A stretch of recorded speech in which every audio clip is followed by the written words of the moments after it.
नागपूर गोवा शक्तीपीठ महामार्गाच्या विरोधात सांगलीमध्ये शेकाप आक्रमक झालाय। महामार्गासाठी जमिनीच्या सर्व्हेसाठी येणाऱ्या अधिकाऱ्यांना थेट विहिरीत फेकून देण्याचा इशारा शेकापच्या वतीने देण्यात आलाय। तर थेट शेतकऱ्यांच्या बांधावर जाऊन महामार्गाविरोधात जनजागृती सुरू करण्यात आली आहे। सांगली जिल्ह्यातील 19 गावांमधून शक्तीपीठ महामार्ग जाणार आहे, त्यामुळे मोठ्या प्रमाणात फळबागा शेतकरी हा बाधित होणार आहे। त्यामुळे शक्तीपीठ महामार्ग रद्द करावा अशी मागणी होती। मात्र राज्य सरकार आणि केंद्र सरकारने शेतकऱ्यांचा विरोध नसल्याचं स्पष्ट करत शक्तीपीठासाठी जमीन संपादित होणार असल्याचं स्पष्ट केलंय। त्यामुळे शेकापच्या वतीने आता आक्रमक लढा उभारण्याचा देखील निर्णय घेतलाय।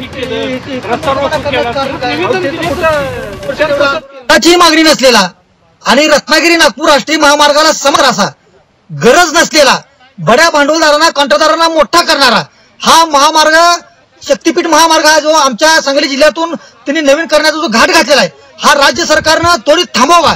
गेली वर्षभर झालं आम्ही सांगली जिल्ह्यातून शक्तीपीठ महामार्ग रद्द करा ही मागणी घेऊन आम्ही गेली वर्षभर झालं शेतकरी कामगार पक्षाच्या लाल झेंड्याखाली आम्ही संघर्ष करतोय।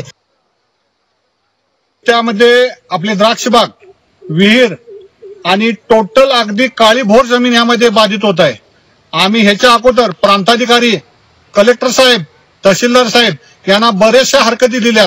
त्या हरकतीवर बिगर सुनावणी घेता शासनाने आज जी काही कॉन्फरन्सद्वारे जमीन मोजणीचा जो घाट घातलेला आहे त्याला आमचा तीव्र विरोध राहील आणि शेतकऱ्यांच्या मुळावर आलेला हा शक्तीपीठ महामार्ग आम्ही हा उद्ध्वस्त केल्याशिवाय गप्प बसणार नाही।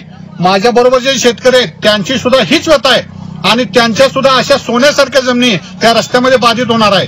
माझा शासनाला इशारा आहे की जो कोणी अधिकारी माझ्या जमिनीमध्ये मोजणी करायला वगैरे येईल तो ह्या विहिरीत आम्ही टाकल्याशिवाय सोडणार नाही। हे माझा निर्वाणीचा त्या शासनाला इशारा आहे।